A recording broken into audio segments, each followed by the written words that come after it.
We're going to call it Valentine's Pavlova because we're celebrating Valentine's season. And with Lisa, Valentine is not a day, it's a season.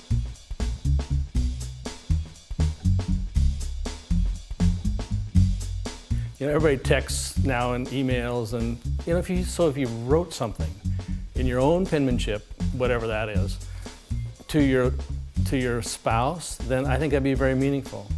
So let me clarify this. You're trying to say that we should do this regularly? Do what? To write these little handwritten notes? Yeah. And notes and things? Well, when you think of it. To make these Pavlovas, you can actually make it the day ahead. So there you go, hubby, if you want to prepare a nice dinner for your wife with this dessert, I think she'd be very pleased. It's pretty simple to do. You need 4 egg whites and put them in a mixing bowl. We'll add a teaspoon of salt to this. And then we'll whip these for about a minute till we get some nice soft peaks, and then we'll add sugar to it and whip it for a couple more minutes till we get some really stiff peaks. And we're going to add some cornstarch and vinegar to really stiffen it up and make it glossy. And so then it'll stand up and we bake it in the oven. This process here will only take about 5 minutes, and then you pipe it onto your parchment paper, which we could go to right now and look at if you want to. This is just parchment paper on a cookie sheet.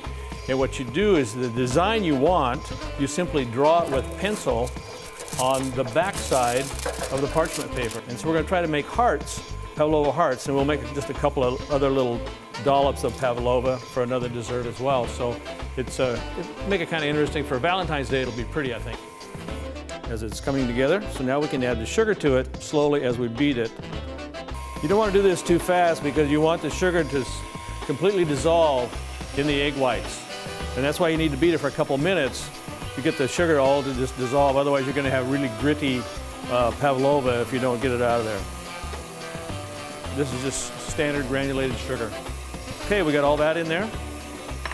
Then we'll add a little, half a teaspoon of vanilla. Okay, and we'll have to let this beat for about 2 minutes. So I'm just going to scrape down the sides. You can see it's starting to get very heavy. But I can still hear the sugar grating in there, so it's going to need some more whipping for sure.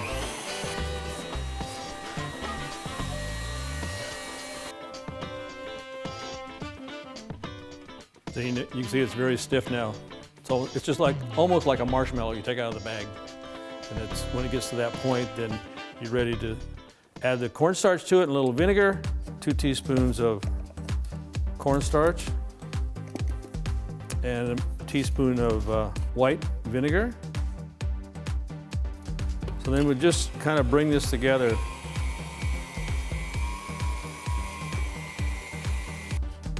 So you can see it's very stiff. I can't even get it out of the whisk.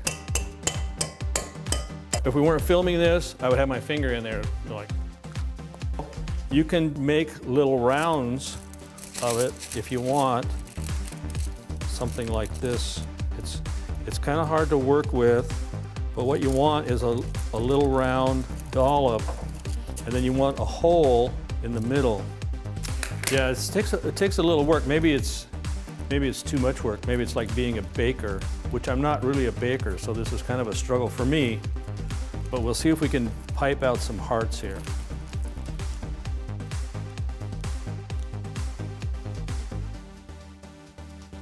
Okay, now we got the basic heart. Now we'll put a border on it so that we can fill it with whipped cream and berries. Yeah, that should do it. I think maybe a little more right here. And then we'll create another one. We have 4 little Pavlova desserts. Then this will go in an oven. This one is at 200. It can be 180 to 200, and it needs to be in there for about an hour and a half. There you go. We'll have Pavlova here pretty soon, a couple, 3 hours. We'll be ready to go. Thank you. Ooh, my hand's stuck together. We're making this Pavlova for Valentine's Day, and Valentine's Day is, I think, you think pink or red or whatever, so I think our new 2016 Rosé, nice pink color, would pair well with a lot of foods that you could serve on Valentine's Day. It's great all summer to pair with different foods, even barbecue. When Thanksgiving comes around, Rosé still fits with turkey. So Rosé is becoming a year-round wine. This one with this beautiful label is particularly delicious with the Syrah and Tempranillo blend. So give it a try if you see it in the market. Okay, so the pavlova has come out of the oven.